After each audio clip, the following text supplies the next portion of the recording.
Hello everybody and welcome back to the Ultimate Fashion History. For this week's episode of Small Screen Fashion History This Week, my little weekly roundup of the fashion history I've caught on the small screen over the past 7 days. This episode is for the week ending March 8th, 2019. Here's my little copyright disclaimer that says yes, I am allowed to use these images in this context. And if you haven't done so yet, you can click that little circle down there to subscribe at any point during this episode. So, what have I been watching this week? Well, I started streaming The Terror. I'm watching it on Amazon Prime and I am thoroughly enjoying it.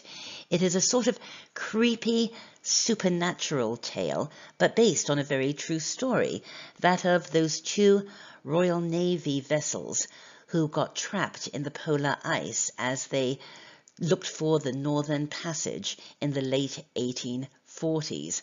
The costumes are by Annie Simons, and oh my goodness, every stitch is perfect.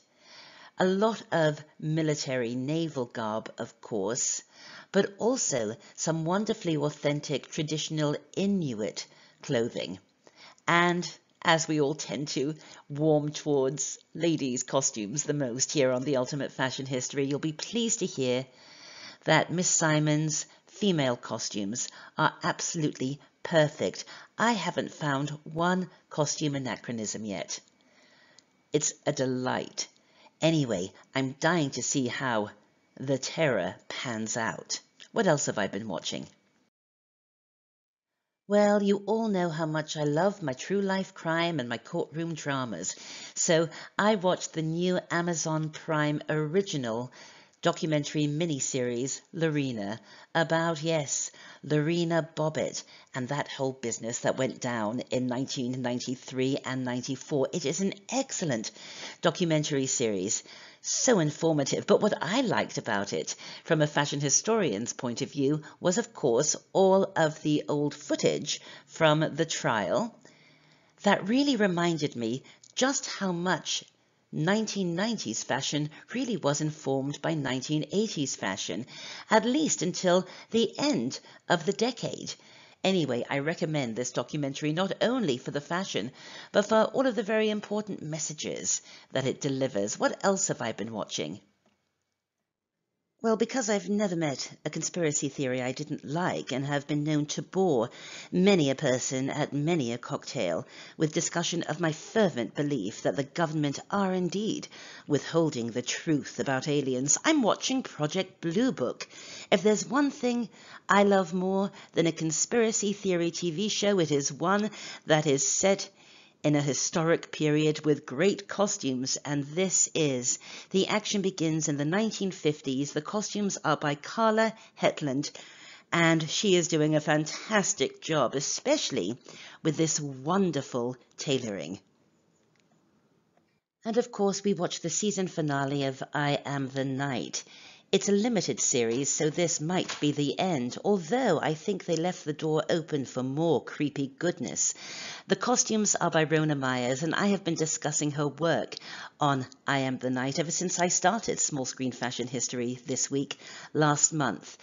The season finale began with a flashback to the 1910s, and so Miss Myers gives us some lovely Edwardian wardrobe, but you know what?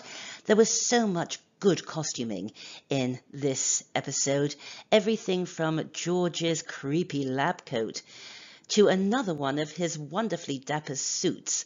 I love his suits in this series because they really evoke the 1940s, because he's a person of the 1940s.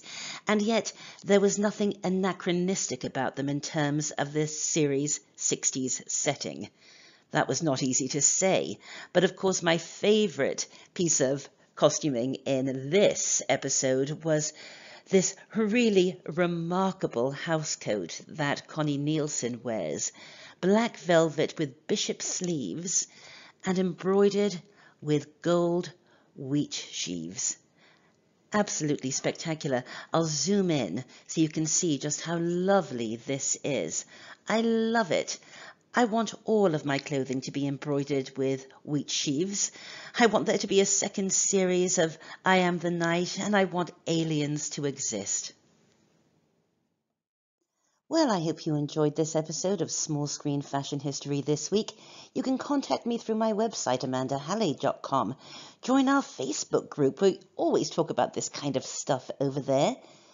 Check out our books at our publishing company, Dean Street Press. I'll be back very soon with more on the UFH, so just click that little circle to subscribe for all your fashion history needs.